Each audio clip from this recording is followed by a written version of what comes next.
بسم اللہ الرحمن الرحیم۔ السلام علیکم دوستو، میں ہوں آپ کا ہوسٹ شراز شوکت۔ دوستو، حضرت ابو الحسن علی بن محمد اصفہانی رحمۃ اللہ علیہ فرماتے ہیں کہ آدم علیہ السلام کے زمانے سے لے کر قیامت تک لوگ دل دل کہتے چلے آ رہے ہیں، اور میرا دل کرتا ہے کہ ایسے انسان کو دیکھوں کہ جو دل کی تعریف کرے کہ دل کیا ہے اور دل کس طرح ہے، لیکن مجھے آج تک ایسا انسان نظر نہیں آیا۔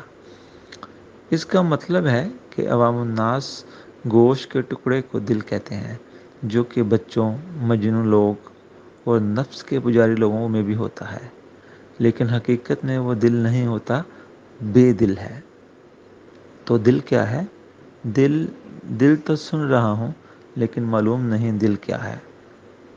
اگر عقل کو دل کہوں تو وہ دل نہیں، اگر روح کو دل کہوں تو وہ بھی دل نہیں، اگر علم کو دل کہوں تو وہ بھی دل نہیں۔